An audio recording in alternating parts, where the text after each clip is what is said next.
जय हिंद दोस्तों। ताइए दोस्तों, आप सभी का फिर से एक नए वीडियो पर स्वागत है। चलिए दोस्तों, आज हम आप लोगों को बताने वाले हैं बोर्ड एग्जाम में एग्जामिनर जो होते हैं वो फुल मार्क्स कब कैसे देते हैं।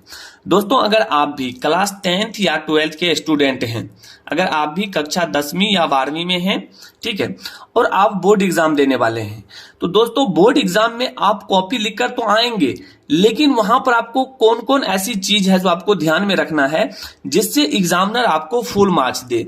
दोस्तों, आपको बता दें कि कॉपी हर एक स्टूडेंट लिखता है, लेकिन आप जानते हैं कि सभी को फुल मार्क्स नहीं मिलता है। तो किसको फुल मार्क्स मिलता है, तो ये चीज हम आपको आज बताएंगे। तो दोस्तों, अगर आप भी 2024 में बोर्ड एग्जाम देने वाले हैं, तो ये चीज आप लोगों के लिए काफी इंपॉर्टेंट होने वाला है। इस वीडियो को जरूर देखिएगा, ठीक है, क्योंकि इस वीडियो को देखने से आपको लाभ ही लाभ होने वाला है। अगर कमजोर से कमजोर स्टूडेंट भी हैं तो इस वीडियो को देखकर जाइएगा, ठीक है। दोस्तों, ये वीडियो 2024 बोर्ड एग्जाम के लिए है, कक्षा 10वीं और 12वीं के लिए, ठीक है। और देखिए दोस्तों, ये जो चीज है ना जो हम बता रहे हैं, अगर ये चीज आप पूरा कंप्लीट कर लेते हैं तो आपको हर विषय में 10 से 15 मार्क्स ज्यादा मिलेंगे, ठीक है। यानी अगर आप 10 सब्जेक्ट का एग्जाम दे रहे हैं तो आपको यहां पर टोटल आपको अगर 10 से 15 नंबर, या आप मान लीजिए कि 6 ही एग्जाम दे रहे हैं, 6 पेपर का एग्जाम दे रहे हैं, और इसमें अगर 10 नंबर मिलता है यानी कि आपको टोटल 60 नंबर आपको ज्यादा मिलने वाला है, ठीक है।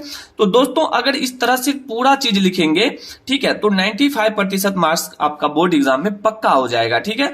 और दोस्तों, ये आप लोगों का अंतिम मौका है टॉपर बनने का, ठीक है। तो इस मौका को व्यर्थ न जाने दे, ठीक है, और इस वीडियो को देखकर जाइएगा, क्योंकि दोस्तों आप जानते हैं कि अगर 10 नंबर का कोई क्वेश्चन अगर आपके बोर्ड एग्जाम में पूछा जाता है, मान लीजिए एक क्वेश्चन है ये 10 नंबर का है, आप जानते हैं कि इसमें बहुत सारे स्टूडेंट को कितना मिलता है, किसी को 5 मिलता है, किसी को 7 मिलता है, तो किसी को 10 में 10 मिलता है, ठीक है।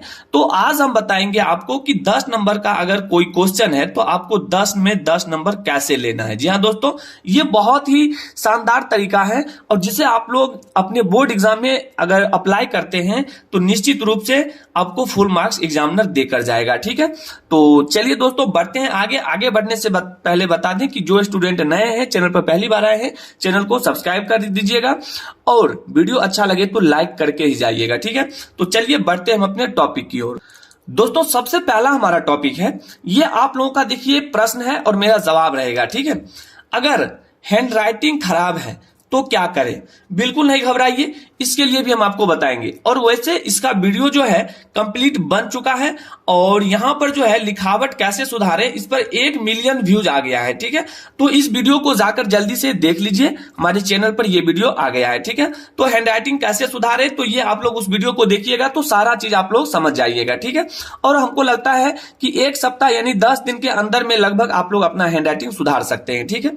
चलिए, अगला है आपका बोर्ड एग्जाम में कॉपी मिलते क्या करें। जी हाँ दोस्तों, बहुत स्टूडेंट बोर्ड एग्जाम में कॉपी जैसे ही मिलता है तो वो लिखना स्टार्ट कर देते हैं, जो कि गलत है। तो इसके बारे में भी हम बताएंगे आपको कि कैसे लिखना है। अगर कोई प्रश्न आधा अधूरा आ रहा है तो क्या करें, क्या उसको छोड़ दें या नहीं लिखें। ये स्टूडेंट के मन में रहता है कि अगर ये इसका जवाब हमको पूरा नहीं मालूम है तो इसको छोड़ देते हैं। नहीं, छोड़ना नहीं है, ठीक है। अब इसमें भी आपको कैसे लिखना है सारा चीज बताएंगे। पहले जो आप लोगों के अंदर डाउट है उसको देख लीजिए। कोई प्रश्न, मान लीजिए कोई प्रश्न आपको बिल्कुल नहीं याद है और आप उस प्रश्न को लिखना चाहते हैं, उसका उत्तर लिखना चाहते हैं, जवाब देना चाहते हैं, तो इसको भी हम बताएंगे। घबराइए नहीं आप लोग, केवल इस वीडियो को शुरू से अंत तक देखिए तो सही। फिर देखिए, अगला है कि ज्यादा पेज लिखने से ज्यादा मार्क्स मिलता है। बहुत सारे स्टूडेंट के मन में ये चीज चलता है कि हम तो एक क्वेश्चन था 5 नंबर का, हमने तो उसमें 3 पेज लिख दिया तो हमको तो नंबर ज्यादा मिलेगा। नहीं, ये सब आप लोग जो सोच रहे हैं ये सब नहीं होता है। होता क्या है, ये चीज हम आपको आगे बताएंगे, ठीक है। देखिए, एग्जामिनर जो होते हैं ना, एग्जामिनर के पास जो है आप ही का कॉपी नहीं रहता है, उसके पास जो है लाखों कॉपियां रहता है, ठीक है। तो एग्जामिनर उसको चेक करते हैं और उसी में किसी को ज्यादा देते हैं, किसी को कम देते हैं। तो ज्यादा किसको देते हैं, इस चीज के बारे में आज हम आपको बताने वाले हैं। तो ये चीज आप लोग समझ गए होंगे। आइए एक एक चीज को हम क्लियर करके बताते हैं। दोस्तों, सबसे पहले है कि बोर्ड एग्जाम में कॉपी मिलने के बाद आप लोगों को क्या करना है। जैसे आपको कॉपी मिल जाता है तो सबसे पहला काम आप लोग जानते ही होंगे, अगर नहीं जानते हैं तो ध्यान दीजिएगा। ये चीज जो है ना बहुत इंपॉर्टेंट है हर एक स्टूडेंट के लिए। देखिए, आप अपना रोल नंबर, आपका जो भी रोल नंबर है आप उसे फिलअप कर ले, ठीक है। उसको तो भर ही ले। रोल नंबर अगर गलत करते हैं या पेपर कोड गलत करते हैं, सिग्नेचर भूल जाते हैं, तो आप कितना भी लिख लेंगे आपका रिजल्ट नहीं बनेगा। तो मेन चीज जो आपका है ये है आपका रोल नंबर। इसको आप लोग ध्यानपूर्वक कॉपी मिलने के बाद तुरंत पहले यही काम करना है। सब्जेक्ट, आपका जो भी सब्जेक्ट है आप उस सब्जेक्ट को लिख लीजिए, ठीक है। उसके बाद पेपर कोड, आपका पेपर कोड भी रहेगा, प्रत्येक सब्जेक्ट का पेपर कोड आता है तो उसको आपको भर लेना है। सिग्नेचर, सिग्नेचर तो ध्यान से आपको करना ही है, यानी कि जितना भी आप लोगों को फॉर्म में यानी कि कॉपी में भरने वाला है उसको आप लोग ईमानदारी से पहले भर लीजिएगा। ऐसा नहीं कि कॉपी लिखने में पूरा बिजी हो जाए और पता चले कि ये सब छोड़ दिए हैं तो आपका रिजल्ट क्या हो जाएगा, नहीं बनेगा, पेंडिंग में चला जाएगा, ठीक है। तो ये चीज जो है आप लोग ध्यान पूर्वक सही से कॉपी मिलने के बाद तुरंत कर लीजिएगा। तो उम्मीद करते हैं ये चीज समझ गए होंगे। आइए अगला क्या है उसको समझिएगा। अब दोस्तों आपके सामने अगला है हमारा कि पेपर की शुरुआत कैसे करें। जैसे आपको पेपर मिल जाता है, आप अपना attendance, roll number, paper code, subject code जो भी है आप भर लिए हैं। उसके बाद आपको क्या करना है, देखिए पेपर को जो है ना 15 मिनट आप लोग पहले पढ़ लें, क्योंकि आपको ये एग्जामिनर समय देता है, ठीक है। आपकी कॉपी पर लिखा रहता है कि 15 मिनट आप अपने पूरे सब्जेक्ट में जितना भी क्वेश्चन है आप उसे एक बार पढ़ लें और उसमें देखिए कि आपको कौन क्वेश्चन आता है कौन क्वेश्चन नहीं आता है, ठीक है। जो प्रश्न आ रहा है सबसे पहले उसको कर ले, ये चीज आप लोग ध्यान रखिएगा। ऐसा नहीं कि मतलब अब क्वेश्चन पढ़े ही नहीं अब कुछ से कुछ लिखना स्टार्ट कर दिए हैं, जो कि गलत है। पहले आप 15 मिनट कॉपी को पढ़ें, क्वेश्चन क्या आपसे पूछा जा रहा है, बिना पढ़े आप बताइए कैसे क्या लिखिएगा। तो पहले आप लोग को 15 मिनट पढ़ लेना है, ठीक है। उसमें जो क्वेश्चन आपको आता है पहले उस क्वेश्चन को आप लोग पहले लिख लें, ठीक है। और अच्छी हैंडराइटिंग के साथ लिखना है, बिना काट पीट किए। अब अपने कॉपी में कहीं पर इस तरह से आपको घसना नहीं है, चाहे ऐसे करके क्रॉस नहीं लगाना है, ठीक है। किसी भी तरह का जो कटपीट होता है उसको आपको नहीं करना है, ठीक है। उसके बाद जो प्रश्न करें, जो भी प्रश्न करेंगे प्रश्नोत्तर संख्या जरूर डालें। जैसे कि मान लीजिए आपके सामने question number 1, question number 2, question number 3, question number 4 इस तरह से दिया गया है। अगर मान लीजिए आपको 1, 2 नहीं मालूम है, क्वेश्चन नंबर 3 मालूम है, तो आप लिखेंगे प्रश्नोत्तर संख्या, प्रश्नोत्तर संख्या, ठीक है। प्रश्नोत्तर संख्या कितना लिखिएगा, 3, ठीक है।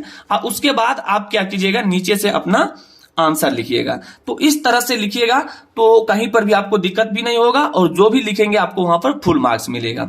और ध्यान रखिएगा ये जो कट पिट करने वाला है आप अपने कॉपी में कहीं पर भी अगर कट करते भी हैं तो छोटा सा करिएगा। ऐसा नहीं कि अगर इतना काट रहे हैं तो इसके लिए हम इतना घस देते हैं, तो ये क्या हो जाएगा, गलत हो जाएगा, ठीक है। इससे एग्जामिनर क्या होगा, आपका नंबर काट लेगा। तो उम्मीद करते हैं ये चीज आप लोग समझ गए होंगे, ठीक है। आइए इंपोर्टेंट क्या है उसको समझते हैं।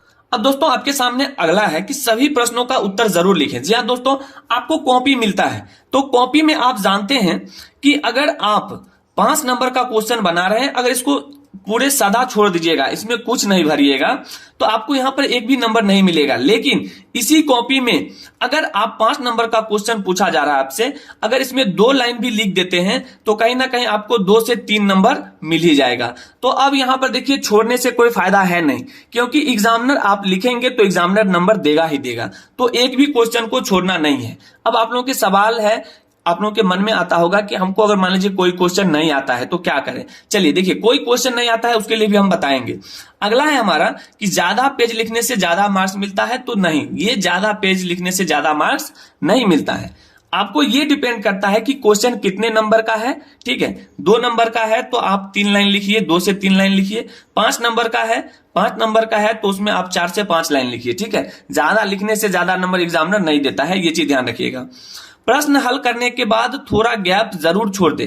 जैसे कि मान लीजिए आप यहां तक कोई प्रश्न लिख लिए हैं तो ऐसा नहीं कि फिर नीचे से लिखना है, थोड़ा गैप कर दीजिए। गैप करने के बाद आप नीचे से लिखिए। इससे क्या होगा, आपका हैंडराइटिंग जो है देखने में भी सुंदर लगेगा और एग्जामिनर को समझ में भी आएगा कि कहां से स्टार्ट किया है और कहां से अंत किया है, ठीक है। तो ये चीज काफी इंपॉर्टेंट है, उम्मीद करते हैं समझ गए होंगे, ठीक है।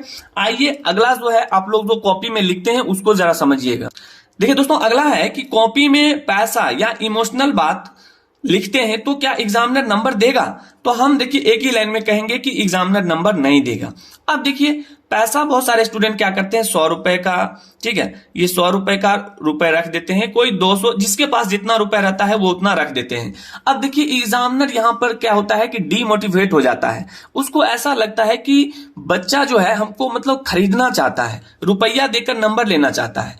देखिए आप भले कम लिखिए आपको नंबर मिलेगा, वहां पर नंबर आपको 100% है मेरा गारंटी कि मिलेगा। लेकिन ये सब गलत चीजें नहीं करना है। इमोशनल बातें मतलब कोई शायरी गाना इस तरह से जो होता है ना, ये सब नहीं लिखना है, ना ही इसमें रुपया पैसा रखना है। बिल्कुल भी नंबर नहीं देता है, आपका रुपया भी रख लेगा और एक भी नंबर नहीं देगा, ठीक है। तो ये चीज आप लोग अपने दिमाग में सही ढंग से बैठा लें कि एग्जामिनर कभी भी रुपया देकर या गाना या शायरी या कसम इस तरह से कोई एडल्ट चीज लिखने पर आपको नंबर नहीं देगा, ठीक है। तो ये चीज आप लोग समझ गए होंगे।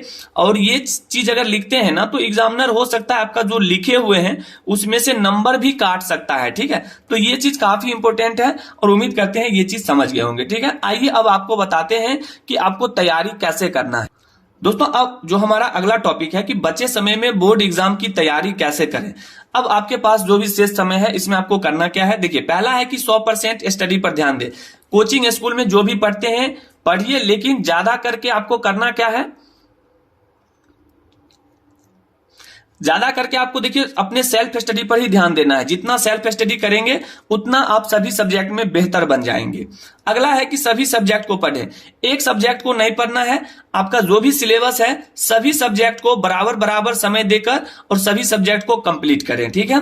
उसके बाद देखिए तीसरा है इंपोर्टेंट क्वेश्चन। जो भी इंपोर्टेंट क्वेश्चन है उसी को पढ़ें, ज्यादा आपको इधर उधर नहीं भागना है, ठीक ना। उसके बाद देखिए चौथा है कि मॉडल पेपर या प्रीवियस ईयर पेपर जरूर करें।